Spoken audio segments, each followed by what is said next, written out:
الدكتور أيمن نور معانا على الهواء، وزي ما قلت لحضراتكم بناخد يعني آراء أو ردود الفعل لمجموعة من التيارات السياسية المختلفة في الشارع المصري. دكتور أيمن نور، أهلا بيك في ميدان التحرير. أهلا بيك دكتور أيمن، تابعت كلمة الرئيس السابق محمد حسني مبارك، ويهمني يعني اشوف يمكن الانطباعات الاولى كانت من خلال التعليقات يا دكتور ايمن، انه الناس حست انه بيسمعوا ما يشبه الخطاب الرئاسي، يعني نفس النبرة، نفس الأداء، الجملة اللي بيزيل بيها خطابه: وفق الله مصر وشعبها وسدد على طريق الخير خطاها. يعني ده من حيث الشكل، معرفش تختلف معايا ولا بتتفق في ده؟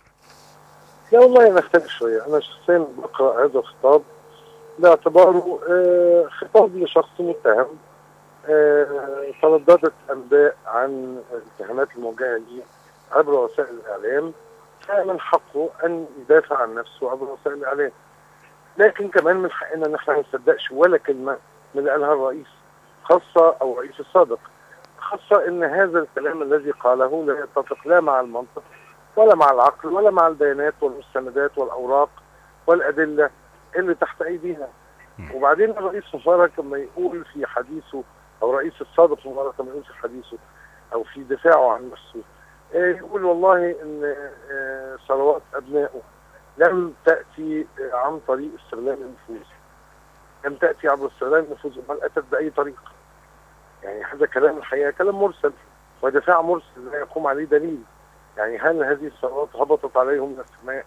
هل هذه الثروات وهي أرقام ضخمة ومعلومة لأنها مساهمات في شركات وفي بورصات وفي مؤسسات دولية، هل هذه الأرقام كانت يعني سرا أنهم تعاملوا مع هذه الشركات بصفات غير صفاتهم أنهم أبناء رئيس الجمهورية؟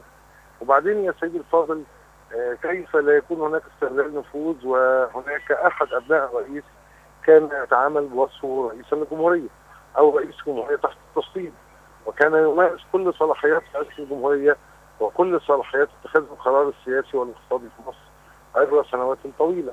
ازاي ما فيش استغلال نفوذ؟ ده هو ما قام به جمال مبارك ذاته، هو استغلال نفوذ واستغلال علاقته بوالده.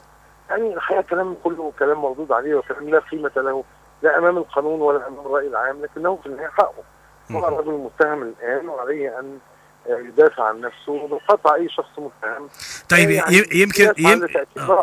يمكن دكتور ايمن، يعني في مقابل كلمه حقه اللي حضرتك بتقولها، في اراء تانية بتقول لا، يعني يمكن الحق كان يبقى اوقع لو كان في اطار التحقيق مثلا امام النائب العام في هذا الامر، ولكن التساؤل انه يعني قيد الاقامه الجبريه، وده اعلن بشكل واضح وصريح، فهل من حق شخص قيد الاقامه الجبريه انه يلقي ما يشبه الخطاب من خلال وسيله اعلام؟ يعني نقطه. لا، هو عايز اقول لك ده الوجه الاخر للموضوع، ان احنا يجب ان يعني ننظر الى هذا الخطاب باعتباره دليل مادي ان الرجل في كامل هيئته وفي كامل تركيزه العقلي، وده يعكس ان حالته الصحيه يعني مقبوله او محتمله، فده لا يجب ان يمثل فورا امام النيابه العامه، وكل ما كان يقال او يسرب من اشاعات حول تدهور حالته الصحيه واستحاله انتقاله الى مكان التحقيق، كل هذا الكلام اصبح بعد هذا البيان كلام غير صحيح، كلام غير مقبول. فبعد هذا البيان عليه ان يرسل فورا، وعلى النائب العام ان يطلبه فورا للادلاء باقواله وسؤاله وتوجيه الاتهامات به وفقا للاليات الطبيعيه. لكن هو يقول ان انا هتعاون مع النائب العام، ده كلام الحقيقه يعني ده كلام يعني كلام غير صحيح، كلام غير لائق. المفروض النائب العام يصدر بيان واضح في هذا الشأن، لأنه هو المعني بهذا الكلام ولابد أن يدافع عن نفسه، لأن هناك اتهامات الآن أن النيابة العامة يعني أدت بتأخرها أو تباطؤها إلى مثل هذه الظواهر العجيبة التي تحدث. والحقيقة أن احنا كلنا مندهشين، لكن في النهاية بنقول أنه دليل جديد أن هناك من يسعى للإفساد من القانون، وأن هناك التفاف على الإجراءات القانونية. الرجل يقول كلام مرسل يجب ان يواجه بتحقيقات حقيقيه.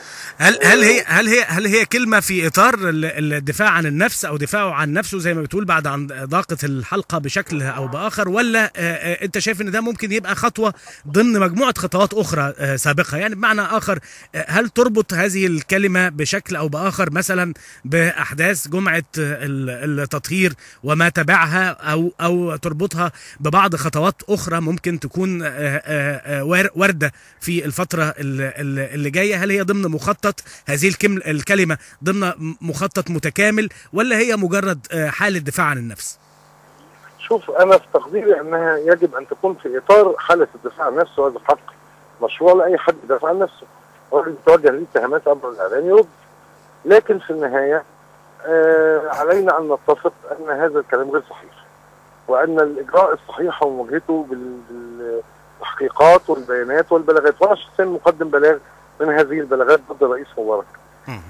ثم ان محاوله ابراء ذمته ان مفيش ممتلكات باسمه، هل ده ينفي ان غيره تربح ومن بينهم ابنائه ومن بينهم المحيطين به من دماء الشعب المصري، وينفي مسؤوليته عن هذا؟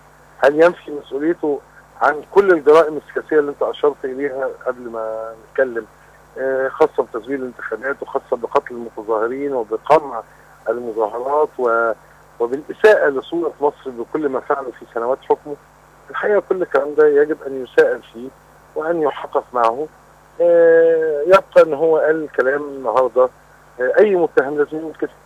يعني لم اكن اتوقع ان الرئيس السابق سيخرج للناس ويقول انا فعلا سرقت اموالكم ونهبت ثرواتكم وبددت هذه الثروات. طبعا ما كانش هيقول هذا الكلام. يعني وانت رجل وانت رجل قريب من القانون بشكل كبير دكتور ايمن، خلينا اقول لك انه الناس برضو عندها انطباع، بتحس انه ممكن يبقى فيما يشبه الفخ، فكره انه الكلام كله عن قضايا جنائيه وقضايا خاصه بسرقه المال العام والخاص وخلافه، انه دي في النهايه القانون لا يعترف الا بالادله، وانه هنا المخاطره فكره انه ماذا لو انه كانت الامور متستفه بشكل او باخر بالنسبه لاي من المتهمين في مثل هذه القضايا. يعني ليه الاهتمام او التركيز الاكبر وكانه هذه الثوره هي ثوره على الكسب غير المشروع، مجرد ثوره ضد الكسب غير المشروع، بينما هي زي ما بنقول هي ثوره ضد ممارسات سياسيه كتيره ومتعدده.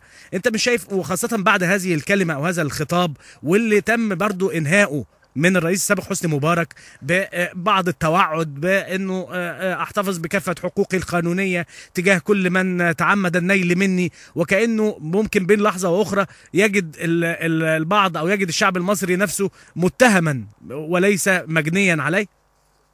يعني والله بص، هقول لك حاجه، وعشان يتكلم في اتهام الناس بسبه او بقسوه او بتعريض بسمعته، هذا كلام يقتضي الاول ان يثبت براءته.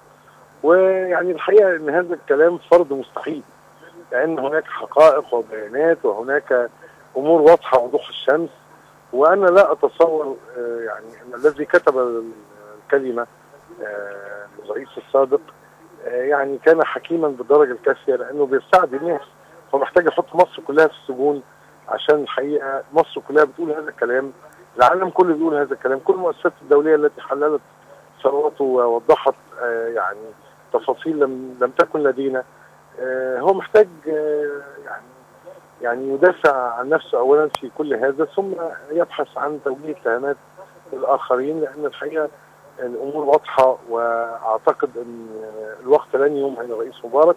وانا شخصيا بقول اني اتوقع بعد هذه الكلمه التي لم تكن خطوه موفقه منه انه سيضطر للمسؤول امام النيابه العامه، وستضطر النيابه الى اتخاذ اجراءات طبيعيه في مثل هذه الحاله.